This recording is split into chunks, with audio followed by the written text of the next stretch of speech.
Bueno, pues ahora vamos a empezar con esta mesa. Para nosotros es muy importante también porque nunca habíamos tenido una mesa, primero tan colorida, y luego con estos servicios de urgencia, la Guardia Civil, para mí de verdad que es un orgullo y sé que para todos vosotros familiares también. Bueno, pues aquí tengo a mi lado al capitán del subsector de tráfico de la Guardia Civil, don David Manuel Vélez Calvo. Luego tenemos al compañero del 061, don Juan Pedro Jiménez Cordero, coordinador de cuidados de emergencias sanitarias de Cádiz. Y en la otra esquina tenemos a Sergio Vallejo, coordinador de 112 en Cádiz. ¿Vale? Yo primero os agradezco que estéis aquí y lo digo, vamos a intentar ser breves, bueno, breves, que podáis explicar lo que queráis, ¿vale? Pero sobre todo que se nos quede lo más importante, ¿vale?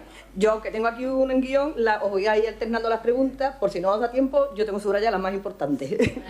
Por lo menos para mí, ¿eh? Que mi marido fue accidente de tráfico. Bueno, pues vamos a empezar con David, me ha pedido que le tutee, ¿vale? ¿Cómo se coordina la Guardia Civil de Tráfico con otros organismos, como por ejemplo los servicios de emergencia médica, a los cuales están aquí en esta mesa, y para proporcionar en caso de accidentes de tráfico graves con múltiples víctimas que hemos visto que esta semana ha sido trágica? Bien, bueno, lo primero, buenos días, agradecer a la asociación la invitación. Ya cuando vinieron a proponérmelo, pues les hice saber la importancia que tiene para nosotros su labor. En el caso mío doblemente, yo tengo mi padre también ha sufrido varios ictus y tiene Alzheimer y tal, y luego por la parte profesional, pues a lo largo de casi 32 años, pues he visto muchos accidentes de tráfico y creo que ciertamente podemos seguir trabajando e intentar mejorar lo que venimos haciendo normalmente. En relación a la pregunta que me haces, claro, pues nosotros, las personas que estamos sentadas aquí, estamos condenados a entendernos en los accidentes. Y gracias a todos los protocolos que tenemos y que ya llevamos muchos años de experiencia, creo que cuando nos enfrentamos a un accidente, bien sea con una víctima, para nosotros es igual de importante una víctima mortal, un herido grave, que de los heridos graves se habla poco, y el otro día lo comentábamos también, las campañas de sensibilización que hace la DGT generalmente van dirigidas a lo más impactante, que es el fallecido. Pero claro, todos los heridos graves que se quedan por el camino, que tienen algún tipo de daño cerebral, no salen en esas campañas, pero sí existen en la vida de las familias y en las estadísticas que también manejamos, ¿no? Entonces, como decía, la coordinación que nosotros tenemos es del minuto cero. La premisa que tenemos de actuación, los que estamos aquí sentados, es el mismo orden, ¿no? Proteger, avisar y socorrer. La agrupación de tráfico de la Guardia Civil, cuando llega al lugar de un siniestro, lo primero que hace es proteger, que es lo que nos encontramos, tanto los que han sufrido el accidente como el resto de usuarios que se aproximan a ese lugar. Esa es la premisa nuestra básica. Luego avisar a quien deben de atender a esos accidentados, a esos fallecidos, que son los servicios de emergencia. Y luego socorrer en la medida que nosotros podamos a esos servicios de emergencia en su labor. Nosotros no nos vamos a nunca, cada uno hacemos nuestras misiones y siempre esa coordinación y esos protocolos que tenemos entre nosotros garantizan de que eso sea así. Yo tengo que facilitar que ellos tengan un lugar donde puedan trabajar, un lugar seguro, un lugar al que puedan acceder al accidente, porque si no acceden tenemos un problema. Entonces, yo creo que basado en la experiencia ya y basado ya en el día a día, el protocolo de actuación que tenemos nosotros junto con emergencias es perfecto para que se garantice que el impacto del accidente sea el menor posible dentro de lo que haya ocurrido. Bueno, David, ya has dado una pequeña pincelada ahora mismo sobre mi siguiente pregunta, que para mí es una pregunta estrella y sé que para muchas familias también. Como has comentado, cuando vemos las campañas tan impactantes de la DGT, siempre sale tantos fallecidos. A nosotros nos preocupa las personas que quedan muy graves, con muchas secuelas, que ese número no aparece. Me imagino que será muy difícil seguir un recorrido. Pero además de eso, nos fijamos siempre que en las campañas suelen salir, yo tengo siempre la imagen grabada, aparte del accidente tremendo, esos chicos o mayores en silla de ruedas, por ejemplo, trabajando en la gasolinera, dando atención, explicando lo que ha pasado, que es para prevenir. Pero ¿no crees también nosotros que nos encontramos todos los días, tenemos muchos chicos de accidentes de tráfico muy mal, casi en un coma, ¿no crees que en esas campañas se debería de incluir a estos chicos? Te digo chicos porque siempre la juventud impone un poco más, ¿no? ¿No crees que también sería mucho más impactante, ¿no? Tanto para los jóvenes como para los familiares, que nos cansamos de decir el casco, el cinturón, no beba, no fume, etcétera? ¿Sí? Bueno, yo creo que por parte de la DGT las campañas que se organizan, hemos visto que tuvimos una época que eran campañas más duras, más críticas, que transmitían, eran muy impactantes, y ahora en general lo que pretendemos, tanto por parte de la DGT como de la Agrupación de Tráfico de la Guardia Civil, yo creo que es entrar más en el aspecto pedagógico. Sí que es verdad que el resultado final de la campaña, lo que llega al espectador es el fallecido, ¿no? Como decía. Para mitigar eso, aparte de las campañas publicitarias que vemos normalmente en la Operación Salida, o en verano, en Semana Santa, existen otros medios. Los medios son la concienciación y la participación tanto por parte de DGT como por parte de Guardia Civil en campañas propias de concienciación en centros escolares con los jóvenes, como pueden ser los planes directores, en los cuales lo que pretendemos nosotros básicamente es hacer llegar a los jóvenes, y no tan jóvenes, porque sí, aquí jóvenes, los 50 son los nuevos 30. Es verdad. Entonces, claro, vemos que habitualmente infracciones que no se deberían de cometer se están cometiendo. Hay dos medidas de que la persona recapacite sobre esto. La primera es que le pasa un accidente, ya normalmente el que tiene un siniestro sin hacer uso del cinturón, eso se le queda grabado, de una manera o de otra, y a partir de ahí siempre va a hacer uso del cinturón. Y la otra manera que tenemos nosotros de recordarlo es con la pedagogía, bien sea la pedagogía previa a que se produzca el siniestro, como digo, con campañas y con información, o si no in situ, cuando observamos que una persona va incumpliendo una norma y nos vemos obligados a denunciarle. La denuncia es lo menos importante, yo pienso que lo más importante es salvaguardar la vida. Nosotros cuando denunciamos a una persona que va sin casco en motocicleta, generalmente no es un niño de 4 años. Evidentemente. Entonces, claro, desde el año 1992... que parece que es muy lejano, ¿no? Como decía antes el director médico, no hace tanto el uso del casco en España no era obligatorio. Y eso lo recordamos, ¿no? Bueno, pues después del 92, que han pasado ya unos pocos de años, todavía hay personas que hacen uso de la motocicleta, por ejemplo, sin hacer uso del casco obligatorio. O casos, como yo me reía este gran premio, que personas que se gastan 35.000 euros en una moto y 35 euros en un casco. Increíble. Entonces yo siempre pienso lo mismo, tiene que ser una cosa que esté compensada, ¿no? Que consigamos entre todos que esa concienciación, que esa información que es necesaria, porque yo creo que es un concepto más de concienciación que de información, que la gente tenga claro qué es lo que puede hacer para evitar, ¿no?, esos daños cerebrales tan graves, y que efectivamente, y que por parte de DGT yo estoy seguro de que se contempla y se hace de muchas maneras esa pedagogía paralela, ¿no?, para los que han sufrido algún tipo de accidente. Estupendo. Bueno, vamos a darle la palabra a Juan Pedro. Te damos un respiro, David. Bueno, Juan Pedro, todos los que estamos aquí sabemos lo que significan los números 061, porque vemos las ambulancias y ahora mismo te estamos viendo a ti, pero no toda la sociedad conocemos realmente vuestro día a día. ¿Tú puedes explicarnos cuál es el recorrido que realiza el 061 ante una emergencia, en este caso por accidente de tráfico o ictus, porque son las patologías que más tratamos nosotros en nuestra asociación?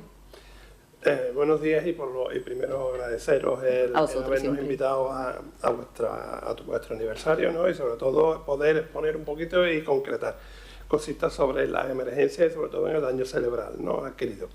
El 061, todos los equipos de emergencia a nivel habitualmente en la provincia de Cádiz en concreto, pues estamos siempre preparados ante la eventualidad de que se nos avise para cualquier incidente, sea el que sea.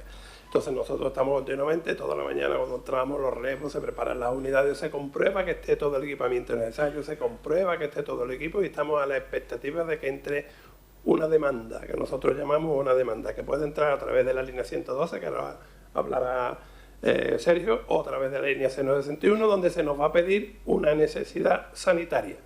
Y ante esa necesidad sanitaria nosotros tenemos que distribuir todos los recursos que hay a nivel asistencial en la provincia, tanto propios de 061 como de dispositivos de cuidados críticos de atención primaria, para saber qué recursos se envía al lugar que sea necesario. Y para eso hay que filtrar la demanda, hay que saber qué pedir y qué enviar. ¿Por qué? Porque nosotros trabajamos sobre una cosa que llamamos prioridades 1, prioridades 2, prioridades 3 y prioridad 4. A cada una de esas prioridades hay que darle un recurso. La prioridad 1 sería aquella en la cual la vida de la persona, si no se la atiende en un tiempo corto, puede llegar a producirse el fallecimiento, o incluso que tenga secuelas muy graves, que es el caso que nos está ocupando, porque, por ejemplo, vuestro mensaje de por qué una vida salvada merece ser vivida, es que nosotros tenemos que intentar salvar la vida dentro de lo, si es posible, y si se salva, intentar que la vida que tenga después sea vivida. Es decir, si evitamos que el daño sea mayor, pues podremos tener una garantía de que, ¿cómo lo hacemos entonces? Pues como hemos dicho, tenemos que llegar en un tiempo establecido, dar la prioridad que tenemos que darle, si es una prioridad 1, un ictus es una prioridad 1 y un accidente de tráfico es una prioridad 1, y cuando lleguemos a la asistencia tenemos que hacer todo lo que está protocolizado, evidenciado, para que cuando atendamos a ese paciente tengamos la posibilidad de decir y tener claro que si es un ictus tenemos que hacer lo que llamamos, y Miguel Moya antes estaba hablando del código ictus, que el código ictus es que el tiempo es cerebro. Es decir, cuanto antes tengamos esa persona que está padeciendo un ictus en una unidad de ictus, o se le haga el tratamiento que se le tiene que hacer para que el causante del ictus vaya desapareciendo, el daño cerebral va a ser menor. Y por tanto, si el daño cerebral va a ser menor, las secuelas van a ser menores. Y en el accidente de tráfico es igual. En el accidente de tráfico tenemos también una cosa que nosotros llamamos, los que trabajamos en este mundo, que hacemos el soporte vital avanzado del trauma. Nosotros atendemos una cosa que se llama el ABCDE, o sea, primero tenemos que ver que no se nos muera porque respire, porque tenemos que ver si tiene un problema para respirar, que si no se puede morir. Pero en el trauma ponemos una cosa antes que se llama la X, es decir, si alguien está sangrando mucho, tenemos que evitar que se nos muera por sangrar. Y después llegamos a la D, que nosotros es la parte neurológica, donde detectaremos si encima a nivel neurológico hay un daño a nivel neurológico, que es el TCE en el accidente de tráfico. Todo eso hará que podamos y hagamos una serie de cosas. Tanto es así que en nuestros protocolos de actuación tenemos una cosa que llamamos nosotros calidad asistencial. Y somos de la manera que decimos que hacemos las cosas como decimos que las hacemos, pero además dejamos que vengan a auditarnos las historias clínicas para ver que hacemos lo que decimos que hacemos y lo hacemos así. Y cuando no, analizamos eso para ver las desviaciones e intentar tratarlo. En el caso que nos ocupa, tenemos que en el traumatismo craneoencefálico, con un Glasgow, una medida de nivel de conciencia que está establecida menor de 9, tenemos que tener todos los pacientes, antes de que lleguen al hospital, tienen que estar intubados, garantizando que su oxigenación esté garantizada para evitar que el daño por falta de oxígeno haya. Pero además en el ictus, como hemos dicho, sabemos hacer las cosas, pero para que el daño tampoco vaya más, aunque tengamos detectado el ictus, como dijo antes Miguel Moya y hablaba, hay que controlar la glucemia, hay que controlar la temperatura, hay que controlar la tensión arterial y hay que controlar una serie de cosas y hay que tratarlas, no solo controlarlas, porque si dejamos que siga actuando esa hipertensión arterial, si dejamos que siga actuando esa hipertermia a nivel cerebral con un ictus y la dejamos que siga, el daño va a continuar. Tenemos que minimizar los riesgos para hacer un traslado seguro al lugar seguro. Juan, me ha contestado casi todas las preguntas que tenía Luna, ¿eh? Me ha hecho un pack, pero vamos, que les digo, sí, que también os quería comentar, si queréis intervenir alguno cuando está interviniendo el compañero, por aportar algo más, no hay problema. Sergio, vamos a conocer el 112. Bueno, ¿cuál es el día a día del 112 ante una llamada de emergencia de cualquier ciudadano y qué diferencia hay entre el 061 y el 112? Es lo más importante. Exacto. Entiendo que todos conocéis cuál es el teléfono europeo del 112. ¿Por qué es el 112? ¿Y por qué se pone en Europa el 112? Esto viene desde Europa, que cuando tú sales a Francia, tú no tienes por qué saber el teléfono del sanitario 061 o de Guardia Civil, sino simplemente marcando 112, cualquier operativo te responde a tu emergencia, a lo que tú estás solicitando. Es así, ¿vale? Entonces, que sepa que es un teléfono gratuito, que estamos 24 horas y no paramos todo el año, ¿vale? 365 días. ¿Cómo nos conectamos con los operativos que intervienen en un accidente de tráfico? Pues en el momento que nos llega esa información, bien sea por un alertante que nos llame a nuestra sala 112, os explico que nosotros tenemos 8 salas provinciales y 2 salas regionales. Cuando vosotros llamáis al 112, entra por la sala regional. Y cuando hay que gestionar esa emergencia, llega a mi sala. Muchos preguntan, oye, es que estoy llamando al 112, me está haciendo muchas preguntas. No os preocupéis, se está escribiendo, se está mandando telemáticamente.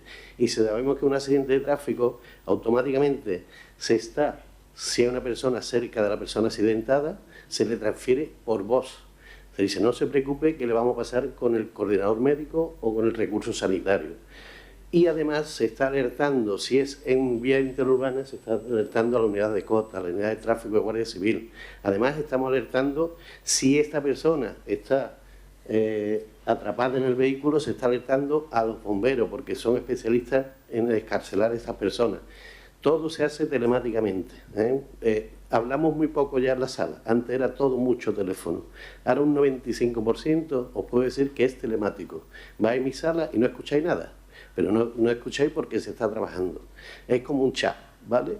Nosotros pedimos un servicio 061, que hay una persona, nos informa tráfico, que hay una persona atrapada y que precisa Ubimóvil. Nosotros telemáticamente le mandamos por sistema 061, están integrados con nosotros. Nosotros tenemos integrado 061, Guardia Civil Cota, Guardia Civil Cosesira, Guardia Civil Coscadi. Todo está integrado con nosotros. Hay muy pocos operativos que no estén integrados. Entonces, la información, cuanto antes nos llega a nosotros, antes la transferimos a los operativos. Entonces, si me dice, hay una víctima, hay 2 víctimas, hay 3 víctimas, nosotros ya sabemos, le estamos mandando al 061 que hay 3 víctimas. O necesitamos el apoyo de cota porque es una vía interurbana y hay que cortar el tráfico. Pues eso se coordina desde mi sala. Y sobre todo que sepáis que es gratuito y que es fácil, ¿vale? Además, 112, europeo, ¿vale? Yo le voy a hacer una pregunta. Sí. Si tiene una urgencia, ¿qué es mejor llamarse? ¿Al 1 o al 061? ¿Cuál de los dos da igual? Los dos van a salir corriendo. Es lo mismo, ¿no? A ver, cualquier emergencia tiene que llamarnos a nosotros, cualquier tipo, ¿vale? Un incendio, lo mismo hay atrapado ni atrapado, pero usted lo que necesita es que vaya bombero, no necesita el 061. Entonces lo correcto es que me llame a mí.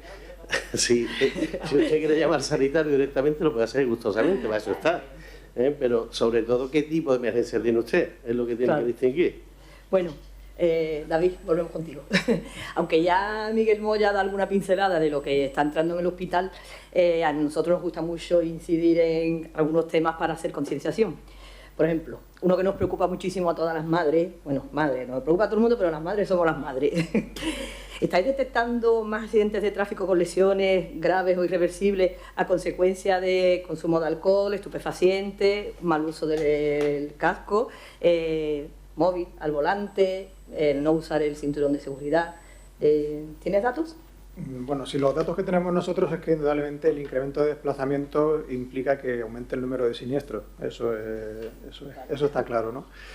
¿Qué es lo más significativo? Lo más significativo es que ahora mismo se van incorporando de unos años para acá nuevos elementos que influyen directamente en los siniestros, que antes no se producían, ¿no? Creo que uno de los peores inventos que ha tenido la humanidad para el tema de los siniestros viales ha sido el tema del móvil, ¿no? Pero no solamente del móvil, sino del móvil y de todos los alicientes que tiene un vehículo de los que compramos ahora, que más que un vehículo parece una pantalla de cine. Claro, todos esos elementos sumados a que en ocasiones nos predisponemos para no estar al 100% de nuestras condiciones. Es decir, si yo estoy consumiendo algún tipo de sustancias, si estoy consumiendo algún tipo de bebida alcohólica, que sabemos ya que va a disminuir mi capacidad de conducción. Si a eso le unimos las distracciones propias que hay en la vida normal, en la circulación, si a eso le unimos el uso del teléfono móvil, porque creo, ¿no?, y me baso en datos, que en la mayoría de los siniestros hay un elemento que suele ser la distracción, y si a eso le vamos sumando, pues indudablemente sí que ha aumentado. ¿De qué manera lo podemos nosotros evitar? Bueno, se van haciendo constantemente propuestas, pienso, por parte de asociaciones y por parte de sociedad civil y por parte de DGT, para intentar ya no solamente concienciar, sino regular correctamente todos los elementos que influyen y que podemos nosotros poner a disposición de los usuarios para evitar o minimizar los riesgos que pueden venir de un accidente. Comentábamos antes el tema de los patinetes eléctricos, yo coincido también, los patinetes para mí yo creo que es el segundo invento peor después del móvil. O sea que, claro, pero eso no lo podemos decir en Cádiz porque sabemos que la gente es muy usuaria y que viene bien en una ciudad que no tiene muchas cuestas y tal. Sí que es verdad que debemos de todos somos, yo siempre, cuando las personas que me conocen, yo siempre hablo, digo, me gusta hablar de mi libro, pero que mi libro es el de todos, ¿no? Todos somos parte de la seguridad vial, activa o pasivamente. Activamente cuando vamos a los mandos de un vehículo, pasivamente cuando vamos andando por la calle y tenemos el riesgo de que nos atropelle un vehículo, un patinete. Pues yo creo que no solamente las madres, sino madres, padres, hermanos, amigos, debemos de incidir en aquellas personas que nos rodean y que afectan a la siniestralidad, su mala conducta o su mal uso de los elementos, hacerlo bien. No cuesta trabajo, ¿no? Yo pienso que a un chico decirle, oye, mira, tienes que ponerte el casco en el patinete porque si tienes un accidente pues te vas a abrir la cabeza. Eso no se lo tiene que decir la madre, se lo puede decir un compañero de trabajo. Y puede ser más impactante a lo mejor que se lo diga a otra persona que no sea un familiar. Y todos yo pienso que tenemos que intentar luchar en eso porque la misión principal de la agrupación de tráfico y de todos los que estamos aquí, yo creo que en el ámbito de los siniestros viales, es que sea lo mínimo posible lo que le pasa a la persona que tiene ese siniestro. Por muchas campañas que hagamos, por muchas denuncias que se pongan, por muchas conferencias que hagamos, por muchos planes directores, siguen pasando los siniestros y muchas veces son por causa, el factor humano es el preponderante. Ese factor humano depende de los que estamos aquí, de todos. Entonces por eso yo animo a la gente a que nos ayude, ¿no?, en esa labor, que no seamos, parece que tráfico nada más que somos la Guardia Civil y Policía Local, no, tráfico somos todos. Muy bien, muy irresponsable por la carretera. Juan Pedro, no me pises las preguntas, Juan Pedro. No, pero yo querría apoyar a lo que está diciendo, porque la perspectiva nuestra, digo para que lo sepáis, ¿no? A que vayamos nosotros a un accidente de tráfico donde las personas implicadas en accidentes llevan las medidas preventivas, hacen que las lesiones sean muy menores. Claro. Las hay, pero menores. Es decir, eso que está comentando, es tener que estar explicando a la gente que el cinturón de seguridad es necesario, que el casco es necesario, tristemente sigue ocurriendo. Pero es que es verdad que la evidencia, pero no la evidencia de los textos, sino la evidencia visual cuando vamos a un accidente de tráfico, es que se minimizan mucho las lesiones cuando las medidas están puestas. Por ejemplo, entonces, te digo, a ver, tú te llaman por un accidente de tráfico y llega el 061. ¿Vosotros detectáis si esa persona que ha sufrido el accidente, las lesiones cerebrales, que es lo que nos intuye a nosotros, ¿no?, van a ser irreversibles? Porque, como te iba a preguntar ahora, pero ya que al hilo de lo que estás hablando, pues vuestro equipo hay médicos, hay enfermeros, hay todo. Llegáis y más o menos lo intuís, porque eso tiene que ser demoledor, ¿no? Claro, nosotros, para que lo entendáis y lo visualicéis, nosotros llegamos con una información que nos puede llegar a través del 112 diciendo ha habido un accidente de tráfico con 5 heridos, que ellos probablemente, que son los primeros que han llegado, se la han pasado y esa información nos llega. Nosotros por el camino vamos recibiendo esa información, pero como dice ella, llegamos y nos encontramos el pastel. Para que nos entendamos, quiero que veáis y vivenciéis, porque esto lo que interesa es ver cómo funciona esto. Y cuando llegamos, evaluamos la situación, es decir, no solo vamos corriendo a ver quién grita, porque el problema es muchas veces el que más grita, el que más malo está, no es verdad. Evaluamos todo, tenemos que evaluar todos los heridos que hay, pero sobre todo el que evaluamos... habla muchas veces no está muy malo, ¿no? Efectivamente, pero que evaluamos la escena, que es muy importante. Evaluar la escena, ¿por qué? Porque no solo vemos lo que le ocurre a la persona, sino cómo le ha ocurrido y por qué le ha ocurrido. No es lo mismo que un coche se haya dado un golpe contra un quitamiedo solo, que haya dado 3 vueltas de campana. Las lesiones previsibles, aunque no estén en ese momento realmente visibles, que una persona que ha dado 3 vueltas de campana, para nosotros la vamos a tratar como un TCE potencial. Es decir, aunque no tenga rasgos neurológicos que nos digan que ha habido un daño ahora mismo, pero tenemos que evaluar que puede haber un daño dentro de poco. Y tenemos que decir, cuando llegamos al hospital, mire usted, está haciendo un accidente de tráfico, que este paciente tiene estas características, neurológicamente está bien, no tiene, pero ha tenido 3 vueltas de campana. Luego el mecanismo lesional, que nosotros llamamos mecanismo de la lesión, puede ser este. Y aunque ahora mismo no esté dando la cara, pero tenemos que evaluar en las 24 horas posteriores que tenemos que tratar a este paciente como un virtual potencial traumatismo craneoencefálico, independiente que tenga la fractura en la pierna, en el brazo o lo que sea. Entonces, aunque sea así, Cuando detectamos realmente que hay un daño neurológico, como decía antes, tenemos que tratar todo lo que es vital, es decir, que no se nos muera porque se nos dé sangre, que no se nos muera porque tenga una lesión abdominal, pero que tampoco que no se nos vaya a morir porque tiene un traumatismo craneoencefálico. Os digo, es muy habitual que tú cuando llegas a un accidente de tráfico te encuentres una persona que está de pie, diciendo a mí no me pasa nada, a mí no me pasa nada, estoy bien, pero estaba dentro del coche y da tiene un golpe y tú compruebas que encima no tenía el cinturón. Y entonces empieza a decirle, ven, pues, siéntate, espérate, no, yo estoy bien, y empieza a hacer una cosa que llamamos nosotros memoria repetitiva, que es lo que ha pasado. Ya te está dando un síntoma de que aunque esté de pie, pero ahí hay un daño, una concusión o un movimiento cerebral anómalo que está haciendo que el cerebro no esté fino. Y entonces para mí potencialmente es un daño cerebral. Que al tiempo puede que al final ese daño se quede en nada, magnífico, pero yo tengo que empezar a tratarlo.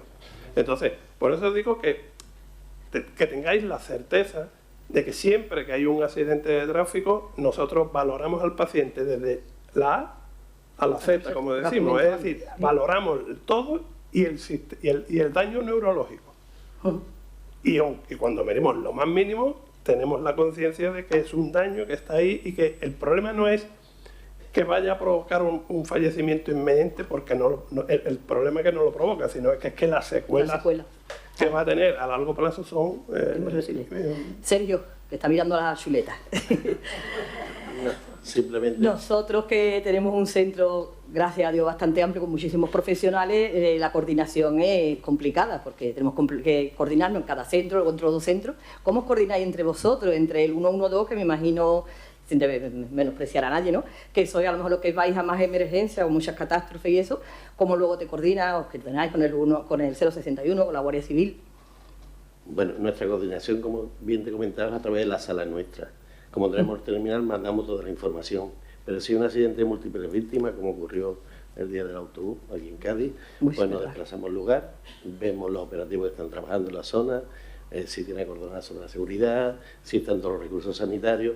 Lo que hacemos es coordinando en el mismo lugar, montamos un puesto de mando avanzado. Exacto. Eso lo solemos hacer en el Mundial de Moto, en lo cual estamos todos juntos, y además en el Plan Romero montamos un puesto de mando en el cual están todos los operativos de que están trabajando en ese lugar, bien sea Guardia Civil, bien sea 061, bien sea los servicios sanitarios internos o externos del circuito o de cualquier lado, nos coordinamos todos en ese mismo lugar. Ahí hablamos de viva voz, ¿vale? Nos hablamos entre nosotros. La otra gestión... ¿Complicado? No, nos solemos llevar muy bien, las cosas como son. No como las películas. Sí, nos llevamos muy bien. Sabemos en dónde tenemos cada uno nuestra responsabilidad y lo que tenemos que tratar. Yo no me voy a meter el trabajo del 061, pero sí, claro, él me tiene que informar para yo informar. Ahí lo estoy peleando. Claro, entonces él me va a informar para yo informar a tráfico, por ejemplo, o qué está ocurriendo, qué hacer. Sobre los datos que pedías anteriormente, en el 2025 ya llevamos 1.118 accidentes de tráfico, en los cuales sí hemos activado 061, y de los cuales 47 accidentes de tráfico con atrapados. El número Jerez con 7, Chiclana con 6, San Roque. Hay más, pero es lo más significativo. Hay personas que lo más importante es cuando esta persona está atrapada, como bien sabe Juan Pedro, el momento, el mismo tiempo que se lleve entre que nos avisen a nosotros y nosotros activemos al operativo, si veis algún accidente, que no ponga, entiendo, ¿no?, que no ponga en riesgo a nadie, que nos avise a través de la sala nuestra, siempre que haya una persona que no vaya conduciendo, por favor, ¿vale? Que sepamos que el móvil conduciendo no se debe usar, ¿eh? Pero si hay una persona al lado y veis un accidente de tráfico o podéis ayudar, os paráis en un lugar que esté permitido o que otra persona nos vaya llamando. Lo importante aquí yo creo que es el tiempo. Menor tiempo, mayor beneficio. Como bien ha dicho también Juan P., el impacto frontal de los vehículos también, como sabe también David, un impacto frontal de vehículo contra vehículo son mucho más dañinos, ¿no, Juan P., en ese aspecto? Se evalúa todo eso. En un accidente de tráfico hay que evaluar siempre la escena y hacer un análisis de lo que ha pasado. A colación de lo que dicen ellos, sí que hay una imagen a lo mejor que tenemos equivocada, que pensamos que cuando hay muchas deformaciones en los vehículos es que los pasajeros y los usuarios no tiene nada que ver, Muchas veces puedes ir a un siniestro donde el vehículo aparentemente no tiene ningún problema, pero claro, si la persona va sin cinturón de seguridad y el último impacto que ha tenido ha sido contra el volante y se ha dado en la cabeza, tiene más daño seguramente que la persona que llevaba correctamente abrochado su cinturón de seguridad, que los sistemas de airbag del vehículo han participado, entonces a lo mejor tiene menos daño. Y una cosa que también tenemos que nosotros, que agradecemos mucho y que la gente tiene que saber, además de que nos avisen, que es fundamental en tiempo y forma, y que intenten siempre que nos avisen, lo que decía, el móvil es un mal invento para unas cosas, pero es muy bueno para otras, ¿no? Nos da esa celeridad en la actuación. Pues tener en cuenta que los siniestros viales que se producen no deben de ser un foco de atención, no es un elemento que nos deba de distraer, no debe ser una distracción que provoque que se pueda generar un peligro más grave, ¿no? que el que ha pasado en ese primer momento. Cuando estamos actuando, lo que no es normal es que tengamos alcances en los siniestros o que se ponga en peligro la vida de los que están regulando o de los que están actuando. Eso sí que es una concienciación que tenemos que tener todos. ¿Por qué? Porque lo que se pretende, si hay un siniestro, que no se repita, ¿no? Que no se agrave lo que ha pasado allí. Yo creo que eso sí es fundamental, ¿no? El típico mirón que se pone a mirar un accidente y puede provocar otro. Exacto. Bueno, yo se la voy a dirigir esta a Juan Pedro, pero podéis contestar, bueno, creo que ellos dos, si tú puedes también, pues nada.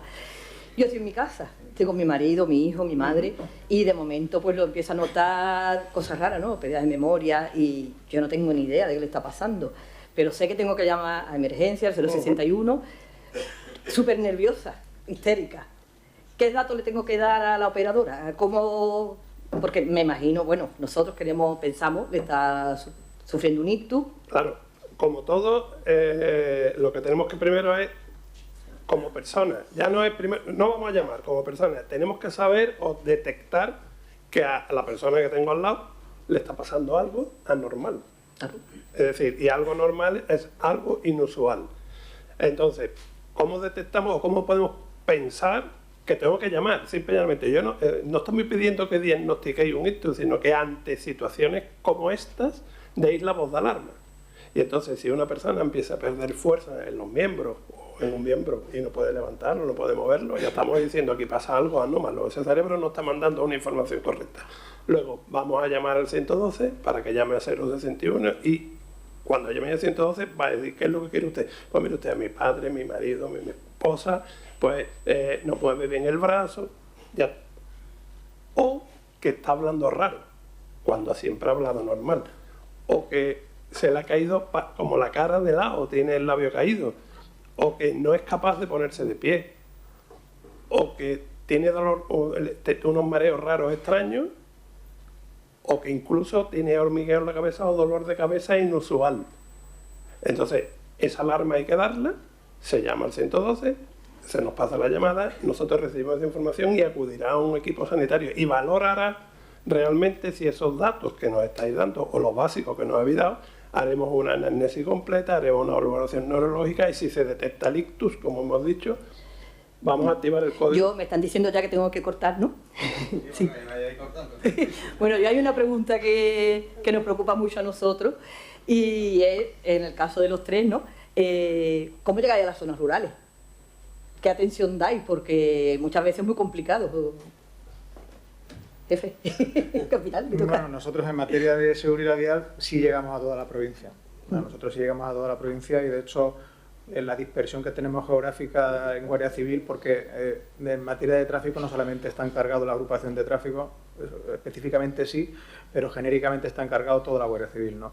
Entonces, el hecho de que en Setenil de las Bodegas, por ejemplo, no haya un destacamento de la Guardia Civil de tráfico, no implica que los guardias que están en Setenil de las Bodegas ejerzan sus labores en materia de seguridad vial. Entonces, con eso nos garantizamos de llegar a todos los rincones. Y lo bueno de llegar a todos los rincones es que conseguimos que en los pueblos pequeños, que parece que la seguridad vial es menos importante y que los accidentes son menos importantes, la gente se mentalice de que tienen el mismo riesgo que cuando salen en una vía interurbana. Muchas veces pensamos, no, aquí dentro del pueblo no pasa nada, y si no me van a multar, no, si el problema no es la multa, el problema es el siniestro, el problema es el percance, el problema es que vaya con el patinete y me caiga y me dé la cabeza. Y eso pasa en Setenil de las Bodegas, en Cádiz y en Madrid. Entonces sí que conseguimos nosotros llegar a toda la provincia gracias a eso, a la dispersión que tenemos geográfica. que bueno, ya estamos más tranquilos. Breve. A nivel sanitario, voy a ser breve, pues la provincia de Cádiz, la sierra, las zonas rurales están cubiertas por los recursos sanitarios de dispositivos de cuidados críticos y urgencia, la atención primaria. Entonces, se atenderá igual que los códigos ictus y los accidentes de tráfico se van a atender de la misma manera y se le hará el mismo protocolo que se hace en las grandes ciudades y con el apoyo aéreo en los horarios de mañana, tanto el helicóptero de Cádiz, de Málaga o de Sevilla. Es decir, intentamos por todos los medios que la atención sea temprana y el traslado sea el lugar ideal lo más rápido posible. ¿Vale? ¿Y Sergio? Que sepáis que cuando llamáis a través del móvil... El micro.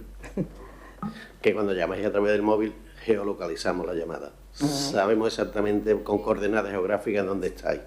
Entonces, si tenéis un accidente, pues ya me estáis dando una información importantísima. Pues ya está alertado, sabe exactamente los operativos en dónde tienen que ir. Sabe si tienen que coger una vía o si es ascendente o descendente y ya ellos tienen esa información. Entonces,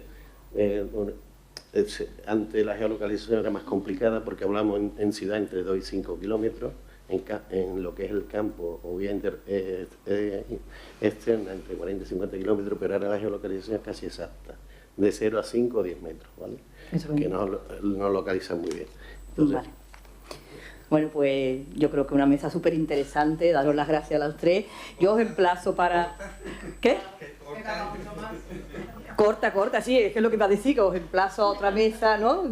Ya en Adaca la organizaremos porque la verdad que creo que todas las mesas nos van a encantar, pero aquí hemos aprendido bastante. Y bueno, a mí me queda, creo que al resto de las personas que están aquí, la tranquilidad de que estamos seguros y vamos a estar atendidos. Muchísimas gracias. Eso es lo que intentamos.